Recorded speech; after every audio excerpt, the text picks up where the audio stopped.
Baik, kita lanjutkan pembahasan untuk nomor 2 di bagian B yang soal. Pada soal terlihat di sini diketahui ada 3 gelombang elektromagnetik di mana komponen medan listriknya ditunjukkan oleh persamaan gelombang pada di bawah. Di sini tidak ada komponen posisi karena di situ sudah diketahui bahwa gelombang elektromagnetiknya bergerak sepanjang titik P berarah pada sumbu X atau sejajar dengan sumbu X, di mana gelombang ini juga terpolarisasi sejajar dengan sumbu Y. Jadi artinya sebenarnya komponennya sudah bisa tidak perlu kita pandang secara umum karena kita sudah tahu arahnya. Nah, tapi yang jadi masalah 3 gelombang elektromagnetik ini dia memiliki amplitudo atau besar komponen medan listrik maksimalnya berbeda-beda dengan frekuensi yang sama, tetapi ada perbedaan di sudut fasa, sehingga kita secara agar mudah mengerjakan dari di sini yang ingin dicari adalah tentukan resultannya pada titik P atau titik tertentu ya. Makanya di sini kita tidak melihat ada Y atau ada X atau ada Z karena kita melihat pada posisi tertentu.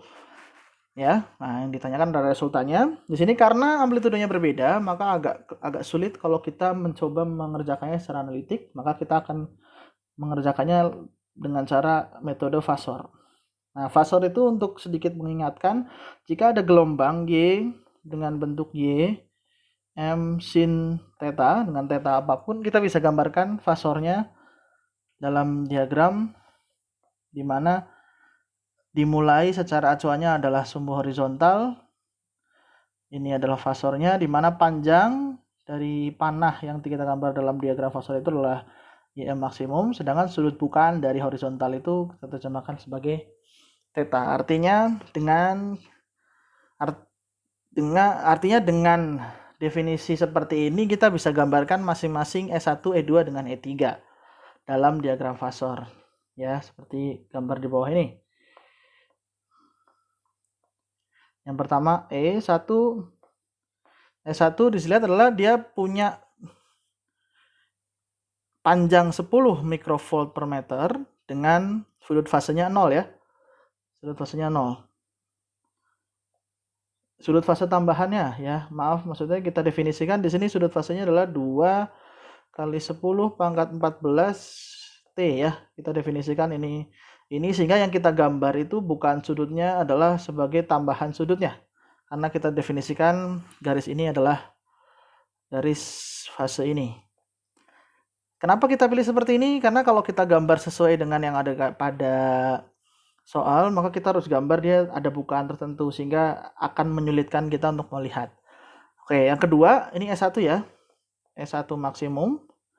Ya, panjangnya S1 maksimum, sedangkan E2 5 mikrovolt per meter, panjangnya dengan bukaan sudut 45 derajat. Kira-kira ada di sini. Ya, saya gambar seperti ini ya, semoga cukup jelas. Ini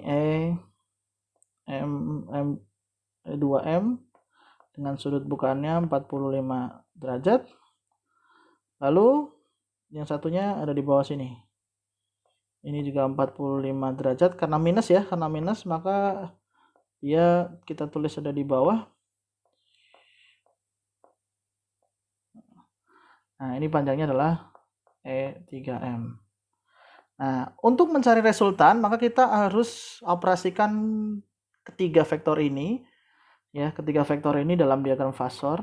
Itu kalau kita bisa ambil resultan itu total adalah E1 ditambah E2 ditambah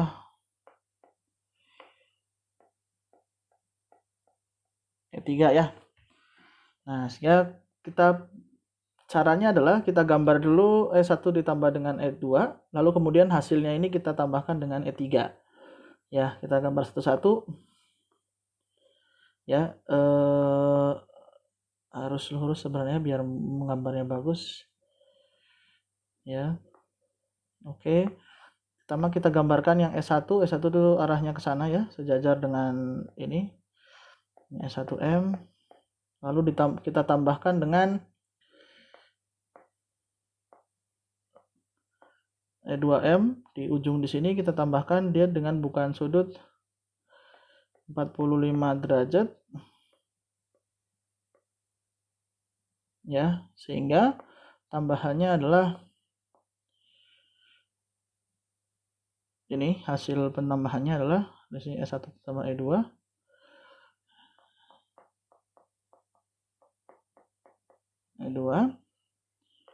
lalu kita tambahkan dengan E3 ya, kita tambahkan dengan E3 di sini. Kita maaf, ada keliru, harusnya ke yang biru tua ya, kita ambil ke yang biru tua ya, dengan yang biru tua, lalu bukaannya 45 derajat. Jadi kalau kita ambil seperti ini ya, ke sini ya,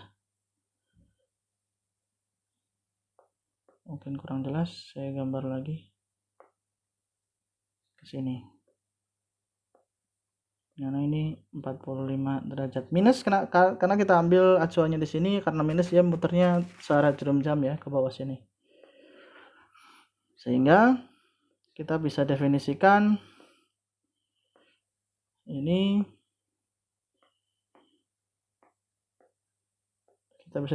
saya memakai coba pakai warna yang agak lebih jelas ya, coklat. Kita ke warna coklat, kita lihat. Jadi artinya kalau kita lihat dari gambar ini, S1 dengan E2 itu di biru tua ini, lalu ditambahkan dengan E3, maka karena dia turun ke bawah dengan panjang yang sama dengan ini, kalau kita perhatikan sudutnya ya, karena di sini 45, maka di sini juga 45. Lalu karena itu, karena dia lurus di sini, ini juga pasti 45 derajat. Ya, jadi artinya dia akan sampai ke bawah sini, sehingga resultannya itu pasti sepanjang ini. Ini adalah yang coklat, ini adalah resultannya. Nah, kalau kita bisa bongkar, resultan itu adalah S1 yang horizontal, di mana lalu E2 yang bagian horizontal dan E3 yang horizontal, di mana sudutnya itu akan sama dengan 0. Sehingga kita akan bisa definisikan ERM yang horizontal itu adalah E1M ditambah dengan E2M yang horizontal, berarti kita kalikan dengan kosinus 45 derajat ditambah dengan E3M kosinus 45 derajat. Sebenarnya ini minus ya, ini minus atau sama, karena kosinus minus itu sama saja hasilnya. Jadi kita bisa dapatkan juga sama saja hasilnya, mau plus atau minus. E1M itu 10, di mana E2M itu 5, kosinus 45 itu setengah akar 2. Begitu pula yang ini. Satuannya adalah mikrovolt per meter. Sehingga kalau ditambahkan, ini adalah 10 ditambah 10 ditambah 10 ditambah 5 akar 2 ya. Akar 2 mikrovolt per meter, mikrovolt per meter. Jika Anda punya kalkulator, Anda bisa hitung bahwa akar 2 itu kira-kira 0,1,4 ya. Kalau kita kalikan 5 itu kira-kira 1,7 ya, 0,17 ya. Ya, jadi di sini kalau dikalikan dengan 5 itu hasilnya kira-kira 7. Ya, karena 1,4 dikalikan 5 7, dan maka ini kira-kira hasilnya adalah 17,1 mV per meter. Intinya adalah fasor itu penjumlahannya sama seperti ketika kita mengoperasikan vektor. Jadi dengan berupa diagram kita bisa selesaikan dengan baik. Kebetulan di sini kalau kalian menggambar dengan baik, maka akan kelihatan bahwa yang hijau ini, yang atau gelombang medan listrik yang ketiga ini akan membuat panjangnya, karena sama panjangnya seperti ini, dia akan membuat resultannya itu hanya sejajar dengan sumbu horizontal. Nanti kalau ada soal yang lain sudutnya berbeda, maka bisa jadi dia naik ke atas sedikit ya. Nah, naik ke atas maka akan ada bagian yang vertikalnya. Kalau ada bagian yang vertikalnya artinya harus dihitung bagian vertikal itu dapat dari mana. Apakah dari yang atas yang biru ini dikurangi yang hijau atau dan seterusnya, bisa kita lihat. Mungkin bisa dilihat nanti di soal-soal yang lain. Nah, artinya kalau ditanyakan resultannya, maka ER ya, ER resultannya adalah ERM jadi 17,1 mikrovolt per meter sinus saya tulis omega aja ya, omega T, karena sudut fasenya sama dengan 0. Semoga cukup jelas. Jika tidak jelas, silakan ditanyakan di kelas masing-masing.